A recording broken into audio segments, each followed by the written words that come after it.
Hello everybody, Charles Rather, Managing Partner at AmLaw Group. Wanted to talk to you about one of my favorite topics, E2 visas. I love E2s. They're easy, they're pretty fast.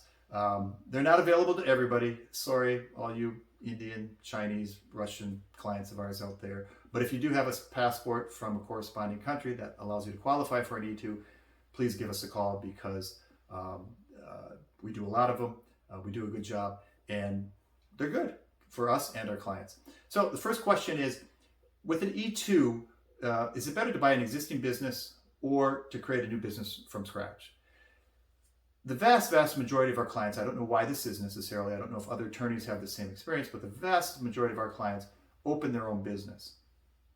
Do I think that's the best approach? Difficult to say. It really depends on what you're buying in large part. If you're looking at buying a business, it really depends what you're buying, and how financially sound and healthy is the business, and what are the other aspects, and how well you're going to be able to manage the business after you buy it. So let's look at some of the possible scenarios. Let's say you're looking to buy a business, and especially here in Florida, there's a lot of businesses that get sold and resold to E2 visa holders. I mean, one guy comes in, buys it, lives here for a couple of years, sells it to another person who's going to get their E2 visa, and et cetera. It just kind of continues in perpetuity. But is it better to buy one? I would say generally, if you're buying a business and the seller intends for it to maybe go to an immigrant investor for an E2 or similar category, I would say the prices tend to be a little inflated to start with. So they know that you're trying to get an E2 and that's of value to you. They tend to probably increase the price of the business. And so you're going to be paying more than you otherwise would. I don't know if that's necessarily a bad thing. Maybe it's still a good deal for you, but I think when businesses are being sold and they're kind of being promoted as E2 options, the prices tend to be inflated. Or put it to you like this, the business maybe is not worth as much as what they're asking. Now, there could be cases where even if the business isn't quite worth what the asking price is, it's still advantageous to you, the investor. Why? Well, first of all, when you're acquiring an E2 business, there could be cases where it's almost impossible, if not totally impossible, for you to set up the business and get it all ready if you wanted to create your own business. Let's say, for example, you don't have a visa currently to the US. You can't come here. You physically cannot get to the US. We can certainly remotely open up a company for you. We can get your EIN for your company. We can also get your bank account, open a bank account for the company, but it costs money. It costs extra and it's not really cheap. And it depends on what country you're originally from. So there's some limitations there. But I would say starting with opening the bank account, that's the first problem. Again, it's usually resolvable, but not always, and not without a price. And the second thing is you have to obviously get equipment, maybe get inventory. You have to rent office space, get the office set up, get licenses that might be required. If you're not able to come to the US to do all that and you don't have a partner here who can do it, you might not have a choice.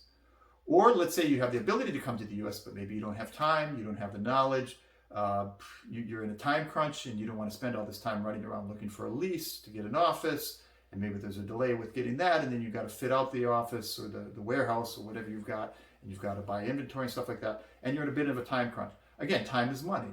So if you're buying an existing business, I would say generally the acquisition of an existing business is faster than starting something from scratch. So you can definitely do it. It's faster. It's easier because theoretically you could do it.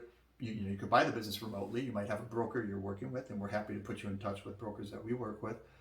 So with the help of your broker, you could theoretically acquire the business without ever stepping foot in the US. And at the end of the day, if God forbid, but you do get a denial for your E2, I would say it's generally probably easier to sell that business, right? Let's say you bought an existing business, things didn't work out, you got a denial. It's generally easy for you to sell that existing business than, let's say, if you started up a whole new business, has no operations really, you put $100,000 worth of equipment and inventory into it, and now you can't use it or operate it because you're not able to get an E2 and come to the US, it's probably going to be more difficult to sell off that business. Depends what your assets are. If it's a trucking business and you own a couple trucks and trailers and stuff like that, those are relatively liquid items and you can sell them without much of a problem and without much of a loss. But again, in other cases, you might be taking a hit when you've got to liquidate your company. So the long and short of it is, I think if you're under a time crunch, you're not so sensitive to money and pricing, you don't have access to the US, then I think in those cases, looking at acquiring an existing business might make the most sense. If those factors don't apply to you, you're able to come to the US to help get things organized, check out office locations to sign leases, open the bank account, stuff like that. Then it might make sense to open a new business from scratch. So again, there's no one size that fits all. It really depends on your case. And therefore, in order to figure out what would be best for your particular situation, give us a call and we'll be happy to give you advice.